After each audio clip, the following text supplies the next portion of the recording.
Hey there, folks. Welcome to our cozy nook of tales and adventures. Today, like every episode, we're unlocking the doors of imagination to explore new worlds, meet fascinating characters, and experience unique emotions. I promise to take you on an unforgettable journey through the power of words.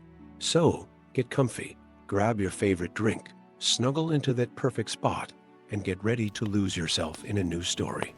Leave the outside world behind for a while and dive with me into the depths of storytelling. If you enjoy our content and want to support the channel, consider hitting that subscribe button and giving the video a thumbs up. Now, without further ado, let's dive into today's story. The verdant hills of the Shire held many secrets, but none quite so extraordinary as the one kept by the Hilltop Mount family for countless generations. Beneath their sprawling farmland, nestled deep within an ancient hollow, slumbered Aurthiel the Wise, one of the last benevolent dragons of Middle-earth. For centuries, the dragon had been the secret guardian of the Shire, its presence known only to the Hilltop Mount family, who served as its keepers. When young Rosie Hilltop Mount inherited the farm on her 33rd birthday, she received more than just the rolling fields and cozy hobbit hole that had been in her family for generations. Her grandmother's final letter, written in shaking script, revealed the true magnitude of her inheritance. You are now the dragon's guardian, dear one, and you must be prepared. For the 1,000-year choice approaches, the letter spoke of an ancient covenant, formed when the first Hilltop Mount pledged to protect the dragon's sleep in exchange for its protection of the Shire. But every millennium, when the constellation of the dragon's eye aligned perfectly with the ancient stone circle hidden in their back meadow, the dragon would awaken to make a choice to remain a protector of the free peoples or to return to its primitive nature as a force of destruction. The timing couldn't have been worse. Strange occurrences had been plaguing the Shire's borders. Shadow-cloaked figures had been seen lurking at twilight, and an unseasonable chill crept across the land even in the height of summer. Rosie spent sleepless nights in her grandmother's study, poring over ancient texts that spoke of signs and portents. Help arrived in an unexpected form. Gandalf the Wanderer appeared one misty morning, his gray robes damp with dew, bringing with him both wisdom and companions. With him came 3 elves from the Greenwood, led by the ancient loremaster Celeborn, whose eyes held the memory of the first dragon pact. The choice your dragon faces is no simple matter of good versus evil, Celeborn explained as they sat in Rosie's garden. It is a referendum on the very nature of power itself. Each dragon must decide whether to use their strength in service of others or to claim dominion over all they survey. The elves shared their knowledge of the 3 artifacts needed to renew the ancient bond: the starlit chalice, which held the pure waters of the first rainfall; the earth's heart, a crystal that resonated with the deep songs of the world; and the wind's memory, a chime forged from metals that fell from the sky. Their quest to gather these artifacts took them to the farthest corners of the Shire and beyond. In the old forest, they sought the starlight chalice, protected by Tom Bombadil himself, who spoke in riddles and rhymes of the first days when dragons and men walked together in peace. Deep in the Barrow Downs, they retrieved the earth's heart from ancient tombs where the first dragon friends were laid to rest. And atop the Weather Hills, they found the wind's memory, its celestial metal singing songs of stars and void. But dark forces moved against them. Agents of an ancient dragon cult, who believed dragons should rule over all lesser beings, sought to prevent the renewal of the bond. They sent shadow wolves to stalk the company, and dark spirits to whisper doubts into their dreams. As the day of awakening drew near, Rosie began to understand why her family had been chosen as guardians. Hobbits, with their love of home and simple pleasures, understood something that greater and more powerful beings often forgot: that true strength lay not in dominion over others, but in the nurturing of life and growth. The night of the choosing came with a sky full of stars and an air heavy with destiny. As the Dragon's Eye constellation aligned with the stone circle, the very earth seemed to hold its breath. Arthiel emerged from its ancient slumber, scales gleaming like moonlight on water, eyes holding the wisdom of ages. The dragon's awakening was both magnificent and terrible to behold. Its size defied comprehension, yet it moved with a grace that made the air itself sing. But something was wrong. The dragon's eyes were clouded with confusion and pain, its movements uncertain. The dragon cult had poisoned the ancient hollow with dark magic, hoping to drive Arthiel into a rage that would force a choice of destruction. The dragon thrashed in agony, its power threatening to break free in devastating waves. It was then that Rosie proved her worth as a guardian. While the elves sang songs of binding and Gandalf wielded his staff against the dark magic, she did what hobbits do best: she offered comfort and home. Approaching the massive creature without fear, she spoke of the generations of hilltop mounts who had kept its watch, of the peaceful fields and simple folk who had flourished under its protection, of the joy found in nurturing rather than destroying. The three artifacts began to glow with inner light, the chalice's waters reflecting the dragon's true nature, the heart resonating with its ancient songs, and the chime ringing with the harmony of choice. Together, they created a symphony of memory and possibility. Orethiel's choice, when it came, shook the very foundations of the earth. The dragon chose not just to remain a protector, but to forge a deeper bond with the land and its people. Its power flowed into the soil of the Shire, creating a network of ancient magic that would guard the peaceful realm for another 1,000 years. But the choice came with a transformation. Orethiel's physical form became one with the hills themselves, its scales becoming the glittering morning dew, its breath the warm summer winds, its wisdom settling into every tree and flower. The dragon had not just chosen to protect, it had chosen to become one with what it protected. Rosie's role as guardian changed too. No longer did she watch over a sleeping dragon, but instead became the keeper of its living legacy. Under her care, the Hilltop Mount farm flourished like never before, its crops blessed with extraordinary vitality, its boundaries marked by flowers that glowed softly in the dark. On quiet evenings, when the sun sets behind the western hills and the first stars begin to shine, those who know where to look might see a shimmer in the air above the Hilltop Mount farm, the ghost of great wings spreading protectively over the peaceful land below. And in the whisper of wind through summer wheat, some say they can still hear the dragon's voice, singing songs of ancient choice and eternal protection. For in the end, the greatest magic was not in the power to destroy or dominate, but in the choice to nurture and protect. A lesson taught by a dragon who learned it from the most unlikely of teachers, a hobbit who understood that true guardianship comes not from strength of arms, but from strength of heart. Story 2. Snow fell silently on the Blue Mountains as Frodo Brandybuck bent over his master's anvil, carefully hammering the delicate pattern into a dwarven bracelet. The young hobbit's fingers, unusually deft for his kind, traced the intricate knotwork that would soon hold enchanted gems. Though he was apprenticed to Thorin Ironfist, one of the few remaining dwarf master smiths, Frodo's heart yearned for greater mysteries than simple jewelry. That yearning led him to spend his evenings in the ancient library carved into the mountain's heart, where generations of dwarven knowledge lay preserved in tome and scroll.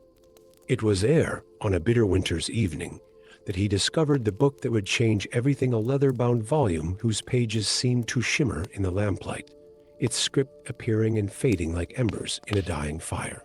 Within its pages lay something extraordinary, a map to Celebrimber's lost forge, the legendary workshop where the greatest of the elven smiths had created wonders that had passed into legend. But more than just a map, the book contained warnings that made Frodo's blood run cold. The forge held power beyond imagining, and dark forces were already moving to claim it. The first attack came that very night. Shadow wraiths, their forms barely visible against the snowy darkness, sieged the mountain settlement. They moved like smoke through stone, seeking something or someone with single-minded purpose. It was only the timely arrival of the Grey Wanderers that saved them all. The Grey Wanderers were unlike any warriors Frodo had ever seen. Elves, men, and dwarves fighting as one, their armor bearing ancient symbols that seemed to glow with inner light. Their leader, a woman named Arwen Shadowbane, revealed the truth. They were the last members of an ancient order, sworn to protect the greatest secrets of the free peoples. The necromancer Morligel stirs in his dark tower, Arwen explained, her voice carrying the weight of centuries. He seeks Celebrimber's forge not to create, but to corrupt. With its power, he could raise an army of the dead that would never tire, never fear, and never rest until all of Middle-earth falls under shadow. The map Frodo had found was the key they had sought for centuries. But it was no coincidence that he had discovered it. The book, Arwen revealed, had been enchanted to reveal itself only to one who possessed both the skill to use the forge and the heart to use it wisely. Their journey began at dawn. Frodo, accompanied by Arwen and a select group of Grey Wanderers, set out into the wilderness. Among them was Gimli Truthseeker, a dwarf whose knowledge of ancient forging techniques was unmatched, and Legolas Starweaver, an elf whose songs could bend light itself. As they traveled deeper into the mountains, Frodo learned that the forge was more than just a workshop. It was the last repository of the united knowledge of all free peoples, a place where the crafting traditions of elves, dwarves, and men had once merged into something greater than the sum of its parts. The path was treacherous. They faced not only the natural dangers of the mountain, but creatures corrupted by Morligel's dark influence. Giant spiders whose webs could catch shadow itself, stone trolls that could sink into rock like water, and worse things that moved in the darkness between darkness. But it was in these battles that Frodo discovered his true gift. His hobbit's understanding of simple, practical things combined with his learned knowledge of craft and lore allowed him to see solutions others missed. When they were cornered by shadow wraiths in an ancient dwarven hall, it was Frodo who noticed how the ancient mirrors could be aligned to create channels of light that drove the wraiths back. The forge itself lay hidden behind a door that had no lock, no handle, and no keyhole. Its surface was a perfect mirror, showing only reflections of those who stood before it. It was Frodo who understood the final riddle. The door would open only for those who came together to create, not to destroy. When the companions joined hands and approached as one, their reflected images merged and shifted, revealing the truth behind the ancient tales. The door dissolved like mist in morning sun, revealing a chamber that took their breath away. The forge of Celebrimber was both grander and simpler than anyone had imagined. At its heart stood an anvil of crystal that seemed to contain galaxies, surrounded by tools that hummed with barely contained power. But its true wonder lay in the walls, which were covered in flowing script that shifted between the languages of all free peoples, sharing the greatest secrets of creation. They arrived just in time. Morligel's forces had followed them, using darker paths through the mountains. The battle that followed would be sung of for generations, not for its violence, but for its revelation. As Frodo worked the forge, guided by the combined knowledge of his companions, he discovered its true purpose. Celebrimber hadn't built the forge to create weapons or jewelry or even tools of power. He had built it to forge bonds, literal bridges between the crafting traditions of all peoples. The artifacts it created were meant to be used together, each strengthening the others, just as the free peoples were strongest when united. The weapons they forged that day were not meant for destruction, but for binding chains of living light that could hold back darkness itself. When Morligel's undead army finally broke through their defenses, they found not frightened crafters but prepared creators, wielding artifacts that sang with the combined power of all free peoples. The necromancer's defeat was not the end of their story, but a beginning. The forge could not be moved, but neither could it remain secret any longer. Instead, The Grey Wanderers established a new order, the Guild of United Crafters, where members of all races could come together to learn and create. Frodo became the first Hobbit master of this new guild, proving that the greatest creations often come from the most unexpected sources. Under his guidance, the Forge became not just a workshop, but a symbol of what could be achieved when ancient rivalries were set aside in favor of creation and cooperation. Years later, travelers in the Blue Mountains would sometimes hear the ring of hammers echoing from hidden halls, accompanied by songs in many languages. And if they looked carefully, they might catch a glimpse of a small figure with unusually deft hands, teaching the ancient arts of creation to a new generation of United Crafters, proving that the greatest magic often lies not in the power to destroy, but in the choice to create together. Story 3. In the quaint Hobbit village of Green Leaves, where morning mists clung to thatched roofs like dreams reluctant to fade, Marigold received an inheritance that would change not only her life, but the fate of Middle-earth itself. Her grandmother's mirror, passed down through generations of Took women, seemed ordinary enough at first glance, a simple oval of silver-backed glass in a frame of aged oak carved with mysterious runes. But on the first full moon after her grandmother's passing, as Marigold wiped away dust from its surface, the glass began to ripple like disturbed water. In its depths, she glimpsed something extraordinary, a vast city of white stone and silver spires, where elves and dwarves walked side by side through markets filled with wonders. The vision lasted only moments, but it left her with an unshakable sense of loss for something she had never known existed. The mirror's true nature revealed itself gradually over the following days. Each night, it showed her more of the lost city of Luminara, a place where the three great races of Middle-earth men, elves, and dwarves had once lived in harmony. The visions became clearer, more urgent, showing her not just the past, but glimpses of a possible future. Shadows spreading across the land, darkness rising from forgotten depths, and at the center of it all, the ruins of Luminara holding a secret that could either save or doom them all. It was during one of these visions that the mysterious rider appeared at her door. Tall and noble, with eyes that held the weight of centuries, Aragorn the Twilight Guardian introduced himself as the last of an ancient order sworn to protect the secret of Luminara. "The mirror you possess," he said, his voice carrying the resonance of hidden power, "is one of 3 artifacts that can lead us to the lost city. And we must find it soon, for the darkness I have spent centuries fighting grows stronger with each passing day, but the journey to Luminara would not be simple."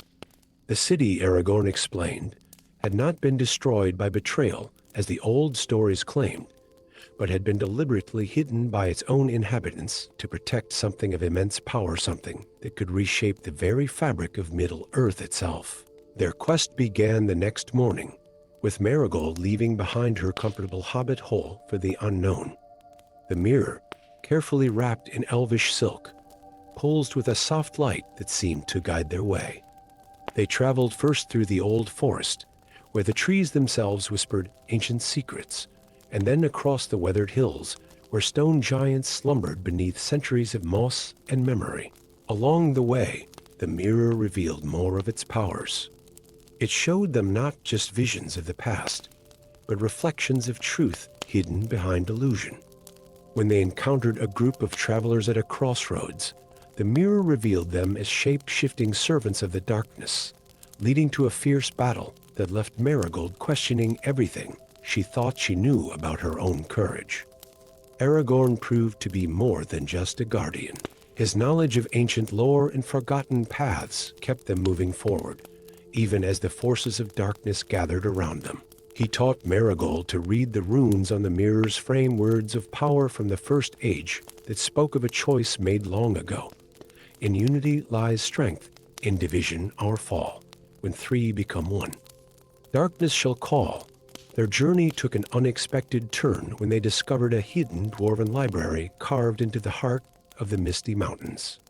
There, among scrolls that crumbled at a touch, they learned the true story of Luminara's fate. The city hadn't disappeared to hide a weapon, as legends claimed, but to protect something far more precious, the last seed of the Tree of Unity, whose power had once bound all the free peoples of Middle-earth together in harmony. The darkness rising in the east sought not to destroy the city, but to corrupt the seed's power, using it to bind all peoples in shadow rather than light. The so-called betrayal that had led to Luminara's disappearance had actually been a sacrifice the city's greatest champions, one from each race, had used their combined power to hide the city between the folds of time itself. But now the spell was weakening. The mirror's increasingly urgent visions showed them why. The barriers between times were thinning, and the darkness that had waited so patiently was beginning to break through. Without the unity that Luminara represented, the free peoples of Middle-earth would face this threat divided and vulnerable. The final key to finding the city lay in understanding that the mirror itself was not meant to show the way to Luminara, but to reveal the truth in their own hearts. In a moment of clarity beneath the stars, Marigold realized that her grandmother had passed the mirror to her not because of her bloodline, but because of her unique ability to see beyond appearances to the heart of things, a trait more valuable than any magical power.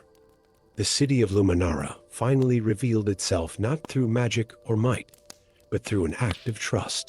When Marigold and Aragorn, joined by representatives of the other races they had gathered on their journey, stood together at the ancient crossroads and shared their deepest truths in the mirror's reflection, the very air seemed to shimmer and part like a curtain, revealing the lost city in all its glory.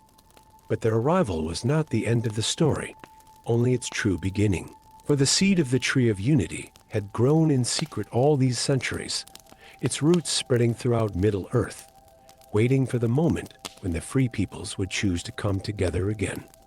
The mirror's true purpose was not to find the city, but to find those whose hearts were ready to rebuild the unity that had been lost. As Marigold stood in the great square of Luminara, watching elves, dwarves, men, and even hobbits begin to fill its long empty streets, she understood what her grandmother had known all along. Sometimes the greatest magic lies not in grand spells or ancient artifacts, but in the simple courage to see past our differences and recognize the truth reflected in each other's hearts. The mirror now hangs in the restored Hall of Unity in Luminara, its surface no longer showing visions of what was lost, but reflections of what has been regained. And if you look closely, they say you might see a small hobbit herbalist among the city's most honored guardians, proving that the greatest journeys often begin with a simple inheritance and the courage to look deeper into what seems at first glance to be just an ordinary mirror. Story 4. In the cozy library of his hobbit hole, where ancient maps covered the walls and leather-bound books filled every shelf, Thorin Mosfoot sat surrounded by the musty scent of forgotten knowledge. The small scholar had spent decades collecting tales of Middle-earth's mysteries, but nothing in his vast collection had prepared him for the visitor who arrived on that fateful autumn evening. She appeared like moonlight breaking through storm clouds, tall and graceful, with armor that seemed woven from starlight itself. Arwen Swiftsword, a warrior from the woodland realm, didn't waste time with pleasantries. "The whispering trees are dying," she announced, her voice carrying the weight of centuries. "And with them, the ancient memories that protect us all." Thorin's quill dropped from his trembling fingers, splattering ink across his latest manuscript. The whispering trees of the Entwater Valley weren't mere trees. They were the living archives of Middle-earth, each one containing memories and magic from the First Age. Their songs had kept ancient evils at bay for thousands of years. "How many?"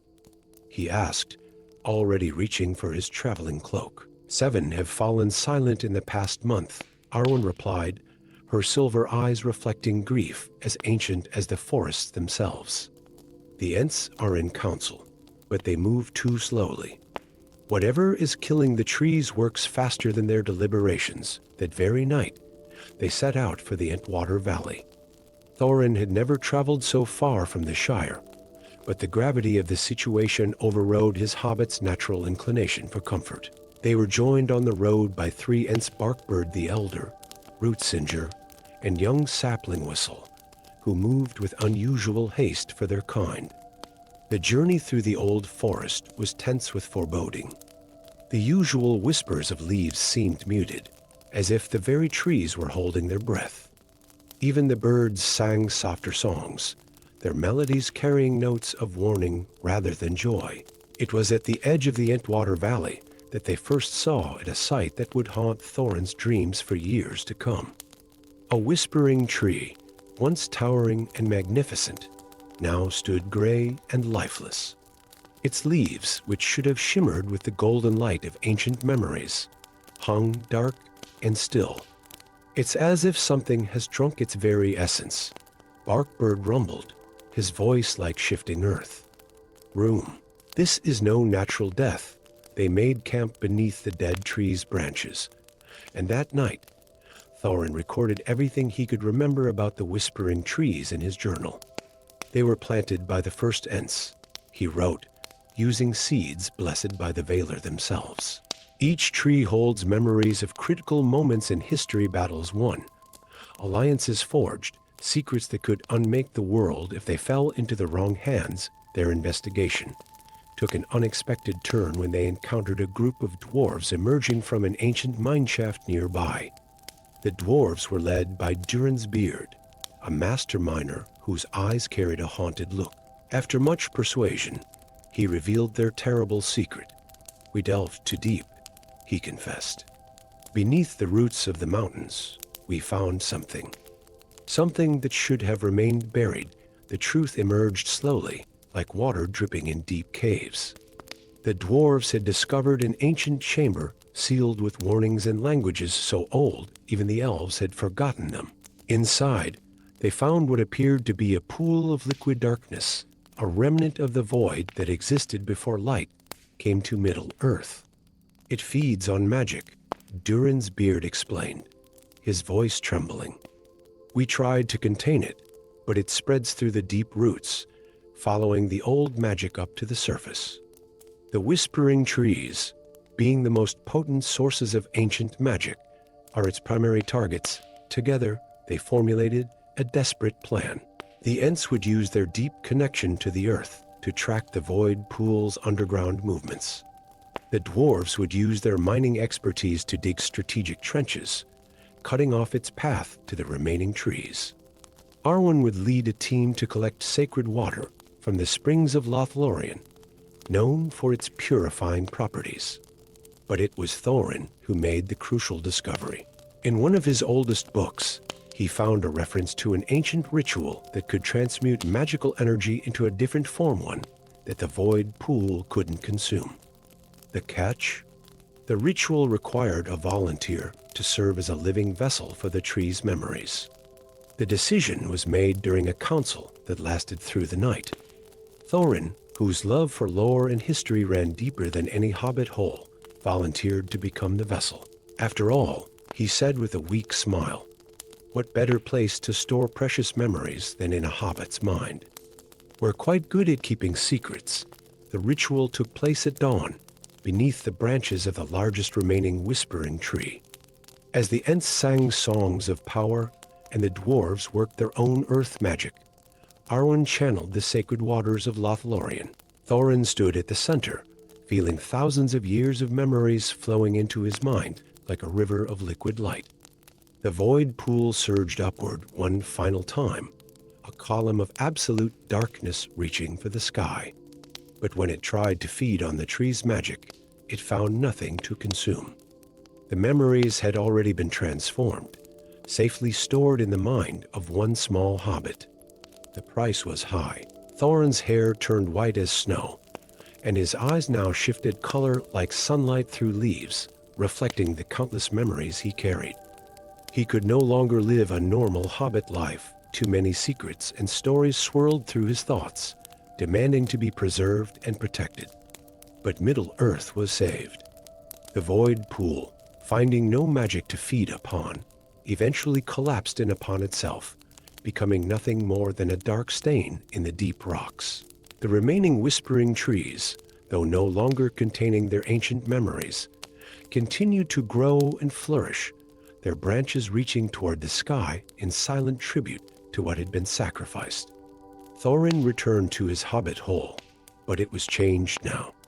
The walls were lined with new books, ones he wrote himself, carefully recording the memories he carried. Arwen and the dwarves became frequent visitors, seeking knowledge from the living library that Thorin had become.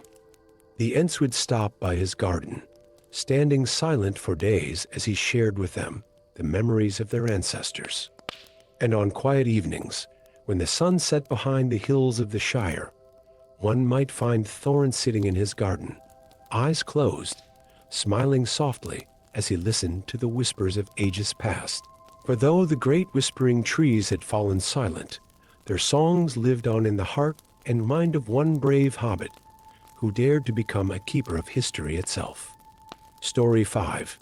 Deep in the heart of the eastern Mirkwood Forest, where ancient trees whispered secrets as old as Middle-earth itself, Primula Baggins discovered that destiny could be found in the most unexpected places, even buried beneath centuries of fallen leaves. The young hobbit's life changed forever on a crisp autumn morning, when her trowel struck something that gleamed with an otherworldly light in the rich, dark soil of the forest floor. The ring she unearthed that day was unlike anything seen in the Shire's long history. Crafted of pale silver that seemed to capture and hold moonlight, it bore inscriptions in flowing elvish script that shifted and changed when viewed from different angles. As Primula held it in her small hands, she felt an ancient power stirring, like the first tremors of an approaching storm. What she didn't know then was that her discovery would set in motion events foretold in prophecies as old as the mountains themselves. For in the shadowy mountains to the east, something ancient stirred from its long slumber, and the very earth began to tremble with its awakening. The first signs came gradually, small tremors that caused leaves to shiver on their branches, then stronger ones that sent birds scattering into the sky in great clouds of beating wings. The wise among the elves felt the change first, a shifting in the fabric of old magic that held certain darker things at bay. In the halls of the woodland realm, ancient warnings carved in stone began to glow with an ominous light. It was Gandalf the Grey who first recognized the true significance of Primula's discovery. The old wizard arrived at her modest hobbit hole one evening, his normally twinkling eyes grave with concern. "That ring you found," he said without preamble, "was not meant to be discovered in these days of peace. It is one of the 3 rings of binding, forged in the Second Age to contain powers too great and terrible for this world." But Gandalf's powers were not what they once were. Years of battling dark forces had taken their toll, and now when he tried to summon his magic, it came as barely a flicker of its former strength. Yet he knew what had to be done. The ring must be taken to the shadowy mountains, he declared, before what it was meant to contain breaks free entirely. It was on this quest that they encountered Thorin Stoneheart, a dwarf exile with eyes that held both wisdom and pain in equal measure. He came to them on the edge of the Mirkwood, where the trees grew so thick they blotted out the sky. "I know of what you seek," he said, his voice rough as granite, "for I was there when it was hidden." Only later would they learn that Thorin was not simply a dwarf, but the last surviving member of an ancient order of guardians, sworn to protect the secrets of the 3 rings. Their 4th companion joined them as they traversed the perilous paths of Mirkwood. Arahel, an elf with silver hair and eyes that seemed to hold starlight, appeared from the shadows of the forest like a ghost, banished from his people for reasons he wouldn't speak of. He bore a curse that prevented him from finding rest until he had atoned for an ancient betrayal. The nature of his curse became clear only when they made camp that first night while others slept. Arahel remained ever watchful, for sleep would never again come to him until his redemption was found. As they journeyed eastward, the tremors grew stronger, and dark creatures began to emerge from the shadows. They fought off packs of wargs with eyes that gleamed with unnatural intelligence, and fled from giant spiders that seemed drawn to the ring's power. But their greatest challenges came not from external threats, but from the secrets that began to unravel among them. Thorin revealed that the ring had not been forged to imprison the dragon, as ancient texts claimed, but rather to serve as a key to release it. In the darkest days of the Second Age, he told them one night by the campfire, the wisest of our peoples foresaw a time when an evil would arise that could only be defeated by powers matching its own darkness. The dragon was not imprisoned as punishment, but as a safeguard, a weapon of last resort. The truth of his words became clear as they neared the shadowy mountains. Great storms of dark magic swirled around the peaks, and in the distance, they could see armies of ORCs and darker creatures gathering, led by a figure that seemed formed from shadow itself, the Nameless One. An ancient evil that had waited centuries for this moment to strike at the free peoples of Middle-earth. Primula, who had begun their journey as an uncertain hobbit far from home, found herself growing into the hero she never imagined she could be. Her natural hobbit stealth, combined with her unwavering courage, proved invaluable as they navigated the increasingly dangerous terrain. She learned to trust her instincts, to see with her heart as much as her eyes, and to understand that true strength often came in the smallest packages. The final test came at the heart of the shadowy mountains, in a vast chamber carved by magic and time. The dragon's prison was a thing of terrible beauty, a swirling vortex of ancient spells and binding magic that pulsed with power. As Primula approached with the ring, the very air seemed to crackle with energy. It was then that Arahil's curse revealed its true purpose. The ancient betrayal he sought to redeem was his own role in imprisoning the dragon, not out of necessity, but out of fear of its power. Only by helping to release it now, in the hour of greatest need, could his curse be broken. As Primula placed the ring into an ancient mechanism, guided by Thorin's knowledge and protected by Gandalf's remaining power, the chamber began to shake. The dragon emerged not with violence, but with a grace that belied its enormous size. Its scales shimmered like black diamonds, and its eyes held wisdom gathered over millennia. The dragon spoke, its voice resonating through their very beings. The time of waiting is over. The shadow that approaches is the very evil I was bound to fight. The question is not whether I will help, but whether the free peoples of Middle-earth are ready to stand together against what comes. And so it was that a young hobbit's discovery led not to devastation, as many had feared, but to hope. The dragon rose from the mountain like a storm given form, its wings blocking out the sun, ready to face the Nameless One's armies. But the true victory was not in the release of this ancient power, but in the bonds forged between unlikely allies, a hobbit, a weakened wizard, a cursed elf, and a guardian dwarf who learned that the greatest magic of all lay in the courage to trust one another when darkness threatened to overwhelm the world. As Primula watched the dragon soar into battle, the ring that had started their journey crumbled to dust in her palm, its purpose fulfilled. She understood then what Gandalf had tried to tell her at the beginning. Sometimes the greatest adventures aren't about finding magical artifacts or fulfilling ancient prophecies, but about discovering the hero that lived within all along. Story 6. Dawn broke over the rolling hills of Greenleaf Village, painting the morning dew in shades of amber and gold. Peregrine Took Brandybuck, known to most as Perry, stood frozen in his garden, trowel suspended mid-dig, his eyes fixed upon something glinting in the freshly turned earth. It wasn't the glimmer of a lost copper penny or a fragment of broken glass. This light seemed to pulse with its own inner fire, a beacon calling to him from beneath the soil. With trembling fingers, Perry brushed away the dirt to reveal a ring unlike any he had ever seen. Crafted of silver so pure, it appeared almost luminous, decorated with intricate patterns that seemed to shift and change when he wasn't looking directly at them. Elvish script, he realized, remembering the ancient tomes his mother used to read to him. The ring felt impossibly light in his palm, yet somehow carried the weight of untold histories. As Perry studied the ring in the growing morning light, he failed to notice the gathering shadows at the edges of his garden, shadows that moved against the wind, that whispered in voices too faint to hear, but too present to ignore. It wasn't until his neighbor, old Bilbo Proudfoot, called out in alarm that Perry realized the morning had grown unnaturally dark. "Get inside, lad," Bilbo shouted, his usually jovial face grave with concern. "Something's not right with the air today." But before Perry could reach his round green door, a figure emerged from the growing gloom, tall and graceful, with hair like starlight and eyes that had seen the turning of ages. The elf's presence seemed to push back the encroaching darkness, creating a circle of twilight around them.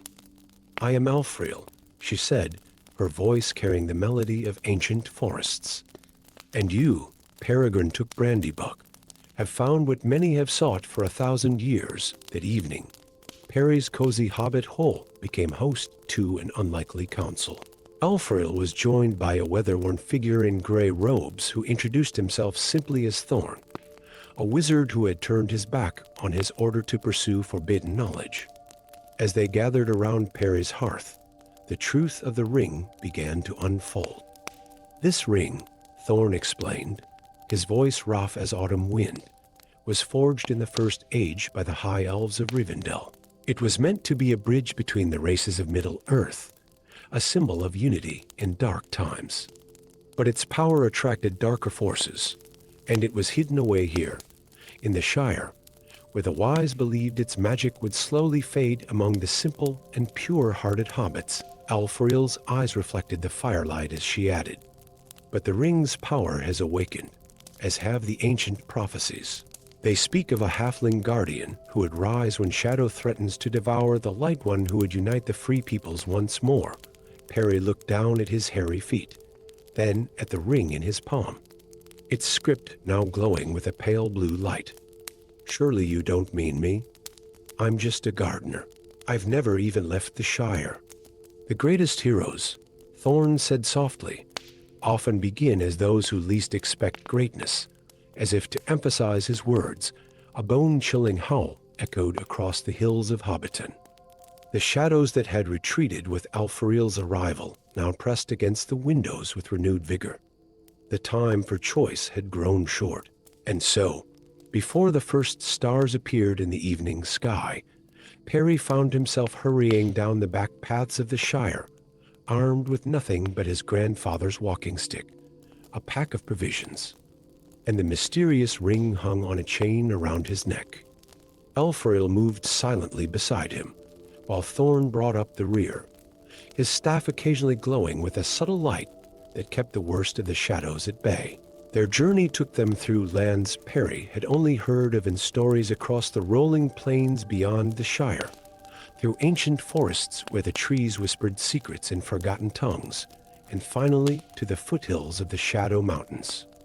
Here, according to ancient lore, dwelled the great dragon Orenthrix, last of the wise worms who remembered the forging of the ring. Along the way, they gathered unlikely allies. A young dwarf princess named Kira Stoneheart, exiled from her people for questioning ancient prejudices. A reformed ORC called Grimm, who had turned his back on darkness to seek redemption. And a mysterious raven named Midnight, who seemed to know more than any bird should. But with each step toward the mountains, the shadows grew darker and more numerous. They took shape as wraith-like creatures that hungered for the ring's power, led by a figure known only as the Shadowmender, a corrupted wizard who believed that by unmaking the ring, he could unravel the very bonds that held the races of Middle-earth together, allowing chaos to reign supreme. In the final ascent toward Orenthrix's lair, the Shadowmender's forces surrounded them. As battle erupted on the mountainside, Perry discovered that the ring's true power lay not in any magic it possessed, but in its ability to remind people of ancient oaths and forgotten friendships. When all seemed lost, the ring began to glow with an inner fire, and its light called forth allies from every race, elves and dwarves, men and even a few brave hobbits who had followed Perry's trail. Standing before Orenthrix's cave, Perry faced the Shadowmender. The corrupted wizard towered over him, wreathed in darkness that seemed to devour the very air around them. But Perry stood firm, the ring blazing like a star upon his chest. "You cannot break what was forged in hope," Perry declared, his voice carrying across the battlefield with unexpected strength. "The bonds between our peoples are not held by magic, but by choice, by every small act of kindness, every extended hand, every shared meal and song and story. This ring isn't a weapon or a tool of power. It's a reminder of who we can be when we stand together." As he spoke these words, the ring's light grew until it illuminated the entire mountainside. The Shadowmender's darkness began to recede, and in that moment of clarity, Perry understood that his journey had never been about the ring at all. It had been about proving that even the smallest person could remind the world of its capacity for unity and hope. The battle ended not with a clash of armies, but with a choice. As the mountain's defenders stood together, their unity proved stronger than any shadow. The Shadowmender's power broke against their combined resolve like waves against a shore, and the ancient evil retreated to the forgotten corners of the world. In the aftermath, as Perry stood among his diverse company of friends, Orinthrix emerged from his cave. The great dragon's scales shimmered like moonlight on water, and his ancient eyes held wisdom beyond mortal understanding. He looked upon the ring and nodded slowly.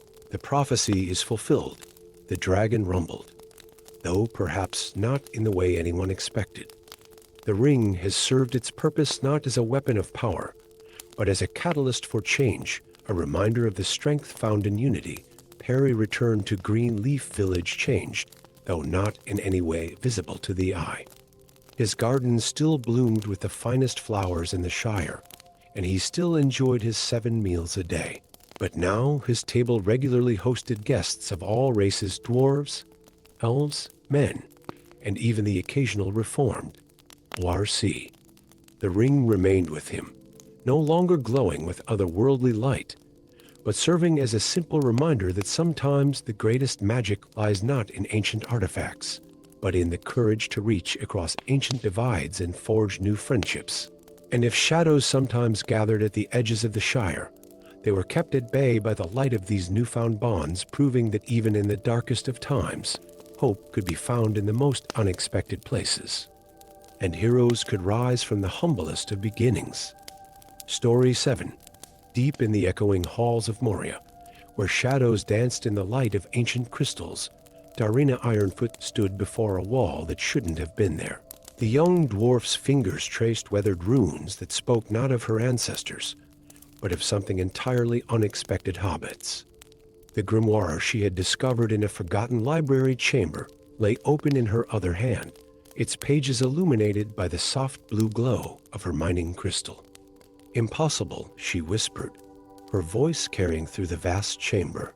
The book spoke of a hidden kingdom, a realm where hobbits had once delved deep into the mysteries of earth magic, their powers rivaling those of the greatest dwarf engineers.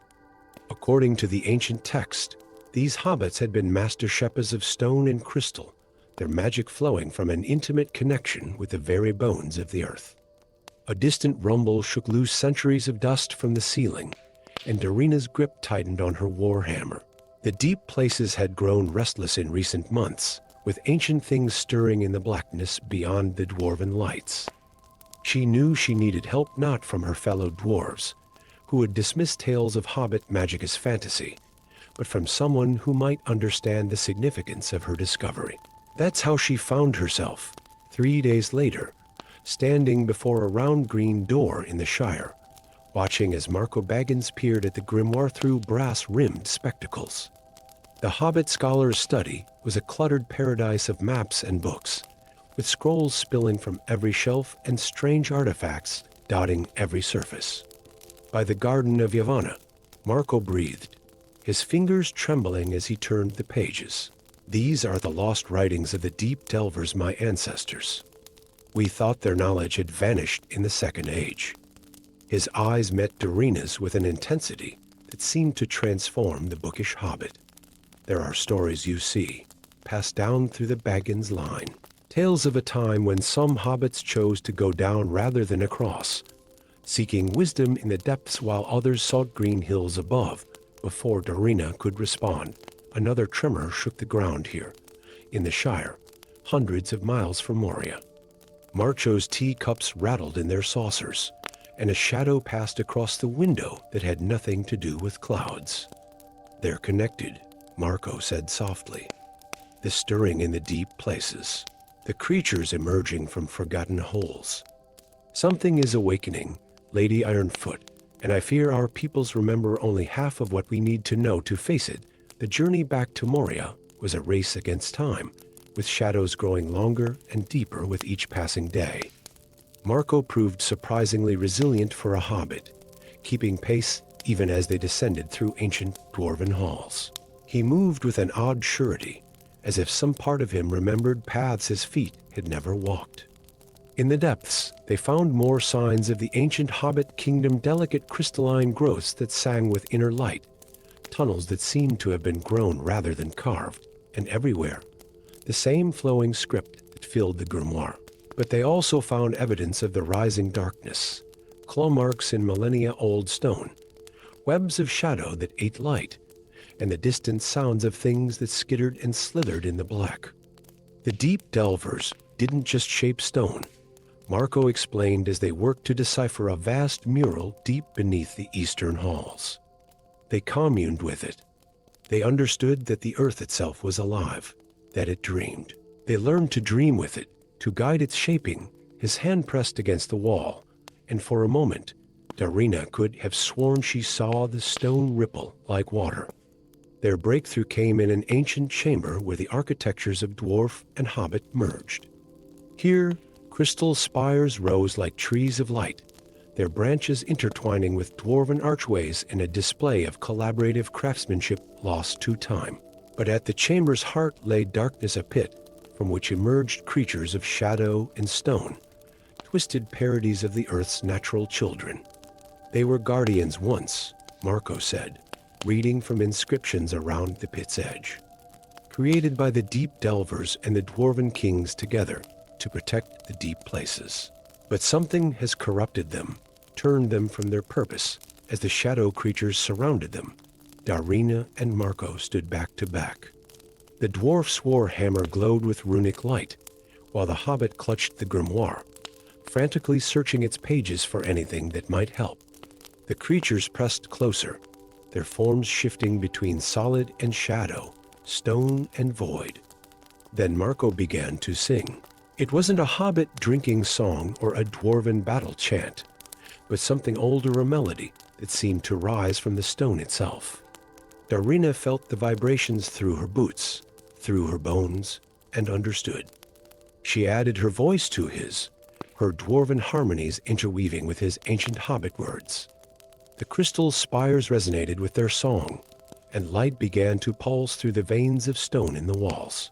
The shadow creatures hesitated, their forms solidifying, remembering what they once were.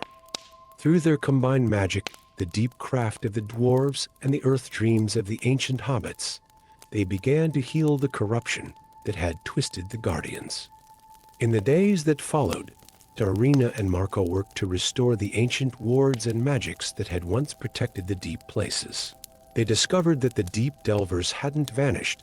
They had become one with the earth they loved, their magic sleeping in the stone, waiting for a time when hobbits and dwarves would remember their shared heritage and purpose.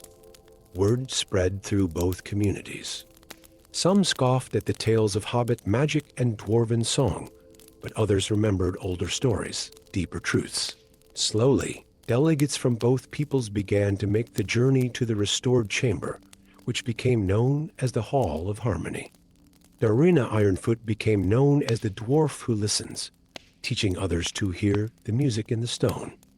Marco Baggins established a new library in the Hall of Harmony, where hobbit and dwarf scholars worked together to recover their people's shared knowledge. And in the deep places, the guardians resumed their ancient vigil, no longer corrupted by darkness, but glowing with the combined light of two people's magic. The shadows never fully retreated from the world's deep places, but they no longer held dominion there. In the Hall of Harmony, crystal spires still sing with the echoes of that first healing song, a reminder that the greatest magic often lies in remembering what was forgotten and finding strength in unlikely alliances.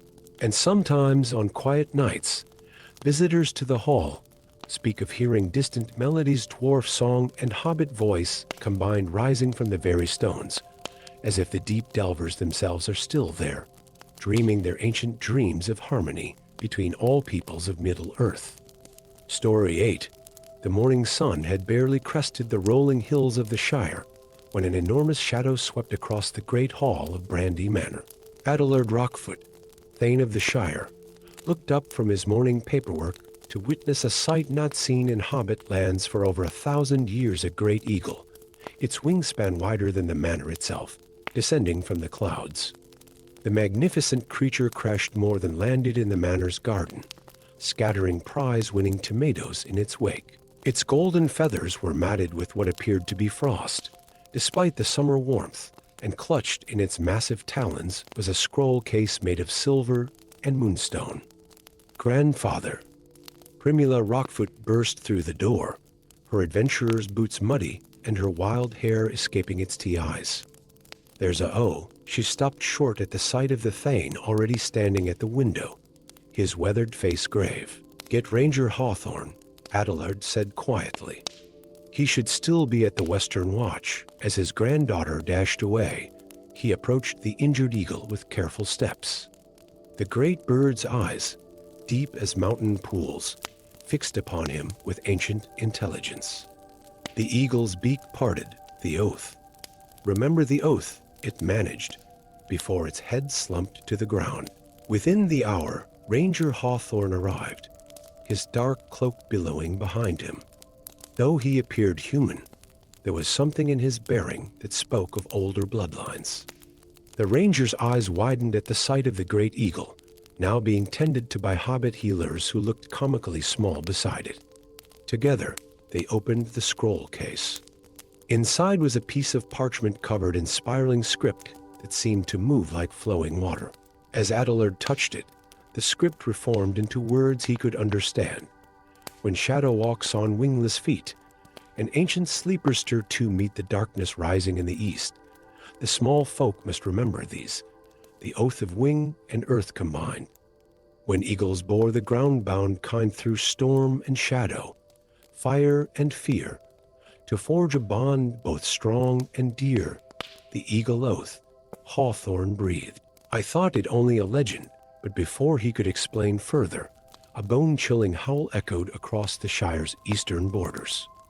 The sound was answered by others, drawing closer and carrying with them an unnatural cold that frosted the summer flowers. Frost wolves, Hawthorne said grimly. They shouldn't be possible this far south. Not in summer, he turned to Adelard. The ancient evil in the wastes is awakening. The eagles must have felt it first, and so began a journey that would be remembered in Hobbit tales for generations to come. Adelard, despite his advanced years, set out with Primula and Hawthorne for the eyrie of the great eagles. The injured eagle, who introduced herself as Windwhisper once she recovered enough to speak, insisted on accompanying them, though she could no longer fly. They traveled through lands transformed by the growing darkness. The old forest had become a maze of ice-rimmed trees, their branches reaching like clawed hands. Frost wolves stalked their path, their eyes glowing with pale fire. But Windwhisper, even grounded, proved a formidable ally, her presence alone enough to give the darker creatures pause. Along the way, they discovered why the ancient alliance had been formed. The hobbits, it seemed, possessed an innate connection to the earth itself, a gift that had grown dormant over peaceful centuries, but hadn't vanished. The eagles, creatures of air and storm, had once combined their power with this earth sense to maintain balance in Middle-earth. Primula discovered this gift first, during a desperate moment when frost wolves had cornered them in a narrow valley. As the creatures closed in, she pressed her bare feet to the earth and felt something answer. Roots burst from the ground, entangling their pursuers while creating a path of escape. The journey to the eyrie took them higher into the misty mountains than any hobbit had ventured in living memory. Here, They found the eagle's ancient home under siege by creatures of shadow and ice that rode on dark winds. The few remaining great eagles fought a losing battle against enemies that seemed to multiply like storm clouds. It was Adelard who remembered the final piece of the puzzle. The eagle oath wasn't just an alliance, it was a sharing of power. As the shadow creatures pressed their attack, the Thane began to sing an old hobbit walking song. The simple tune carried with it the warmth of hearth and earth, of things that grow and endure. Primula joined in, then other hobbits who had followed their Thane despite his protests. Their song rose to the eagle's fortress, and one by one, the great eagles added their fierce cries to the melody. The very mountain seemed to pulse with the combined power of earth and sky. The shadow creatures recoiled as light burst forth from the combined voices, not the harsh light of war, but the gentle, inexorable radiance of dawn. The frost wolves' ice melted away, and the dark winds dispersed like morning mist. In the aftermath, the Eagle King, a magnificent being with feathers of gold and silver, landed before Adelard. "The oath is renewed," he declared, his voice like thunder made musical. Not through ancient scrolls or formal words, but through trust freely given and courage freely shown, the alliance reforged that day transformed both peoples. Young hobbits began journeying to the Eyrie to learn the old songs and stories, while eagles once again became a common sight in Shire skies. Primula established a corps of hobbit rangers who rode with the eagles, watching Middle-earth's borders for signs of returning darkness. As for Adelard, he remained Thane, but spent more time in the Great Hall. He helped establish at the foot of the Eyrie a place where earth, wisdom, and sky knowledge could be shared once more. The hall's foundations were rooted deep in hobbit-blessed earth, while its towers rose high enough for eagles to perch and share in council. Windwhisper never fully recovered her ability to fly, but she remained in the Shire as an ambassador between the peoples. She particularly enjoyed telling young hobbit stories of the ancient days, her eyes twinkling as she described the first time hobbits and eagles had joined forces. And on clear nights, when the stars shine bright above the Shire, those with keen ears can still hear the echoes of that first renewed song, hobbit voices and eagle cries combined in a melody that reminds all who hear it that the greatest strength often comes from the most unexpected alliances. Story 9. The morning mist clung to the fields of Rose Toston's farm like a blanket of dreams, the kind that whispered of adventures far beyond the Shire's peaceful borders. But on this particular dawn, the whispers became reality when she found a trail of scorched clover leading to her prize-winning pumpkin patch. There, curled between two massive pumpkins, lay a creature straight out of legend, a dragon no larger than a housecat, its scales shimmering like opals in the early light. The tiny dragon's wing was bent at an awkward angle, and dark blood matted the delicate membrane. As Rose crept closer, its eyes flickered open eyes of swirling gold and amber that held wisdom far beyond their apparent age. A distant horn blast shattered the morning quiet, followed by the baying of hounds. "Dragon hunters," the creature whispered, its voice like wind through crystal chimes. "The last pure-blooded heir of Encalagon." Reduced to hiding in a pumpkin patch, the dragon tried to rise but collapsed with a whimper. Rose didn't hesitate. Stories of proper hobbit behavior and warnings about meddling in the affairs of dragons fled her mind as she scooped up the injured creature in her gardening apron. "I'm Rose," she said softly, already hurrying toward her hobbit hole. "And you're not reduced to anything, you're under my protection now." She named him Sparkle, though he initially protested that it wasn't dignified enough for a descendant of the great dragons of old. But the name stuck, especially after Rose discovered his habit of sneezing tiny fireworks when he ate too much pepper in his soup. The peace lasted exactly 3 days. On the morning of the 4th day, a shadow fell over Rose's garden that had nothing to do with clouds. A figure stood at her gate, clad in robes as dark as a starless night, leaning on a staff carved with runes that writhed like serpents. The dark wizard Mornith had come to claim his prize. "The dragon's blood is the key," he announced, his voice carrying an unnatural echo. "The last pure bloodline of the ancient worms. With it, I can unlock powers that have slept since the First Age." "Stand aside, halfling." Rose stood in her doorway, armed with nothing but her favorite copper cooking pot and a determination that would have impressed even the stubbornest of dwarves. "He's not a key," she declared. "He's a person, and he's currently having his second breakfast, which, as any civilized being knows, is not to be interrupted." The wizard's laughter died when Sparkle appeared beside Rose, small wings spread in defiance. Together, Hobbit and dragon fled into the early morning fog, beginning a journey that would become legend. Their unlikely company grew as they traveled. First came Grumblegut, a troll who had forsaken his people's violent ways to pursue his true passion, botanical research. They found him trying to cultivate roses in a cave, using crystals and mirrors to provide light. His knowledge of hidden paths proved invaluable as they evaded Mornith's hunting parties. Next came Silverwing, an elf exiled from his woodland realm for suggesting that perhaps not all dragons were evil. His skill with bow and blade was matched only by his ability to talk themselves out of trouble with a silver tongue that lived up to his name. As they journeyed further from the Shire, Sparkle grew not in size but in confidence. He shared stories of his heritage of dragons who had been guardians and teachers before pride and darkness had corrupted their hearts. "My grandmother," he told them one night, "used to sing to the stars, and they would sing back.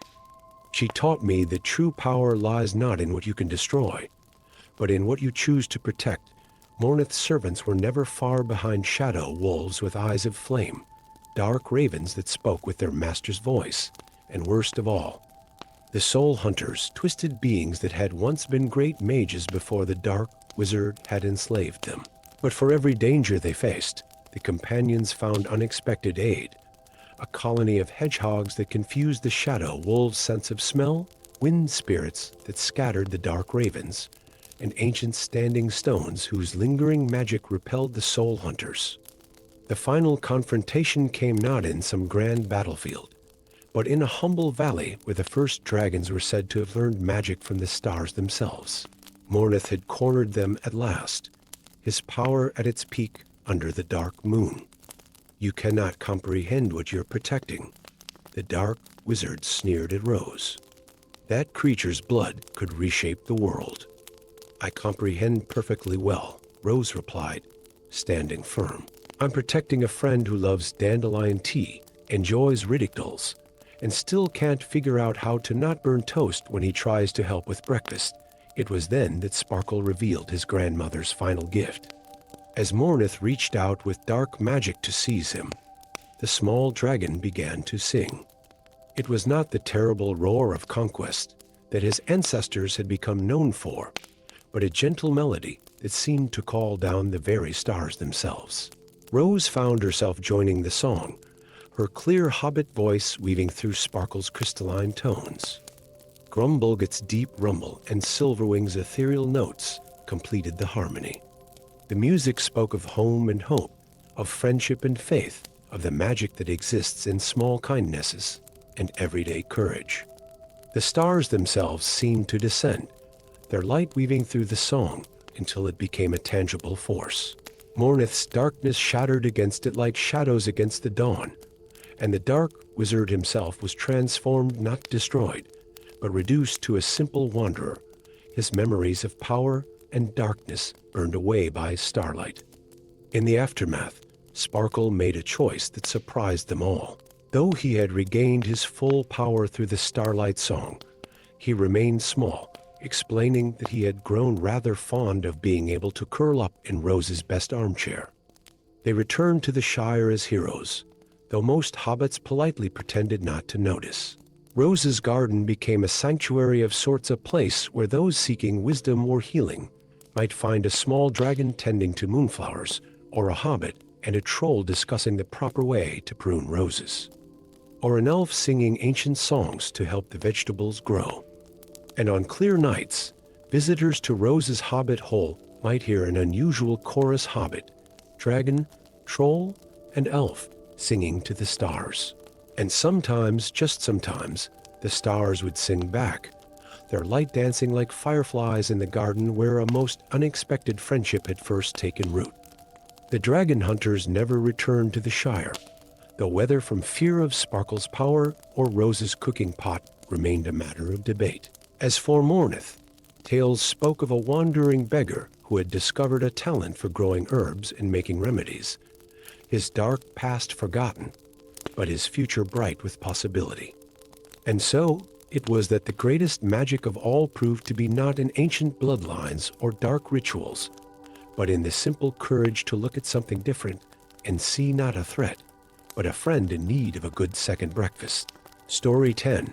The Harvest Festival in the Shire had always been a celebration of music and merriment, but none could have predicted that Mary Addock Melody Brandybuck's performance would literally change the face of Middle-earth. As twilight painted the sky in shades of amber and rose, Melody stood before the gathered crowd, his grandmother's silver flute gleaming in his hands. The instrument was ancient, its surface etched with symbols that seemed to shift in the fading light. "Play us something new, Melody," called the revelers, their faces glowing with firelight and ale. And so he did, letting his fingers dance across the flute's mysterious engravings. The melody that emerged was unlike anything ever heard in the Shire, a tune that seemed to weave together whispers of wind through ancient forests, the deep rumble of mountain hearts, and the crystalline song of starlight. As the last note faded into the evening air, silence fell across the festival grounds. Then, like a ripple in a still pond, something began to change. The standing stones that had guarded the Shire's borders for countless generations began to glow with an inner light, and from their depths came voices that hadn't been heard in millennia. They were the guardian spirits of earth and air that had once watched over the lands of the hobbits.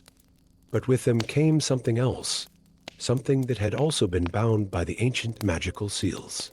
Shadows began to seep from the spaces between the stones, taking form as wraith-like creatures with eyes like dying stars.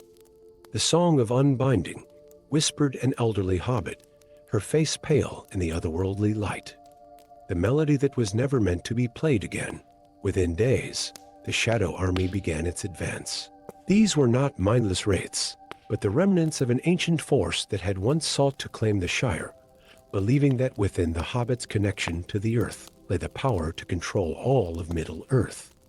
They had been sealed away by a coalition of hobbit bards and elven songweavers, their prison locked by music itself. Melody found himself thrust into a role he never imagined, the reluctant leader of a musical resistance. The first to join his cause was Arya Silverharp, an elven bard who had been studying hobbit folk songs for centuries. "Music has always been magic," she explained, her voice musical, even in speech. The elves never forgot this truth, but perhaps we forgot that some of the most powerful songs were born in the hearts of the smallest folk. Next came Drummond Stonefist, a dwarf whose rhythmic hammering on the anvil contained echoes of the music of creation itself. The unlikely trio began to gather others, humans whose battle songs still held ancient power, ents whose slow hymns could wake the very forests, and even a reformed cave troll named Boom who had discovered he had perfect pitch. As they traveled across Middle-earth, seeking to unite the musical traditions of all free peoples, the Shadow Army grew stronger. Each town or village that fell to their influence became trapped in a discordant symphony of darkness, its inhabitants forced to sing songs of shadow that strengthened their captors. Yet there was hope in unexpected places. In the archives of Rivendell, they discovered that the original sealing of the Shadow Army had required not just any music, but a harmony of all the free people's songs. The hobbits' earth songs, the elves' starlight melodies, the dwarves' stone rhythms, the human battle hymns, and even the deep songs of the ents all had played their part. But how can we recreate such a symphony? Melody wondered aloud, studying the ancient musical scores. Half these instruments haven't been seen in an age, and some of these notes, they don't seem possible for any mortal voice to sing, perhaps, Arya suggested, her eyes twinkling. Were not meant to recreate the old symphony, but to compose a new one, and so began the greatest musical collaboration Middle-earth had ever seen. In hidden valleys and secret halls, representatives from every free people gathered to share their musical traditions. Melody discovered that his grandmother's flute was one of the 7 instruments of harmony, ancient artifacts crafted specifically to bridge the musical traditions of different races. The final battle took place where it had begun on the festival grounds of the Shire. The shadow armies surrounded them, their dark songs threatening to drown out all other music. But then Melody raised his flute and began to play not an ancient tune, but something new, a melody that spoke of home and hope, of friendship forged in darkness, of the courage to face fear with song. One by one, the others joined in. Arya's voice soared above the melody, carrying starlight in its notes. Drummond's hammer struck his portable anvil in complex rhythms that made the earth itself pulse with power. Human warriors added their battle cries, transformed into harmony. Thence rumbled deep bass notes that shook the shadows. And Boom the troll, to everyone's surprise, added a counterpoint so pure it brought tears to eyes. But it was the hobbits who truly turned the tide. As Melody's song reached its peak, every hobbit in the Shire raised their voice kitchen songs, working songs, walking songs, drinking songs, all blending together into a symphony of life and light that struck the shadows like dawn breaking through darkness. The shadow army didn't explode or violently disperse instead. They simply faded away, like bad dreams in morning light. The Guardians, now freed from their ancient bonds, chose to remain as allies rather than rulers, their voices joining the great symphony of Middle-earth once more. In the years that followed, the Shire became known not just for its pipeweed and parties, but as a center of musical learning. The festival grounds were transformed into the Great Hall of Harmony, where beings from all races could come to study and share their musical traditions. Melody continued to play at festivals, but now his audiences included elves, dwarves, humans, and even the occasional Ent, though they usually listened from outside, as fitting them through hobbit doors proved challenging. His grandmother's flute was revealed to have been an elven artifact, passed down through generations of hobbits who had kept its power safe without ever fully understanding what they protected. And on quiet evenings, when the stars shine bright and the wind whispers through the Shire's rolling hills, visitors speak of hearing echoes of that final symphony, a reminder that the greatest magic often comes not from grand gestures or ancient powers, but from the simple act of raising one's voice in harmony with others.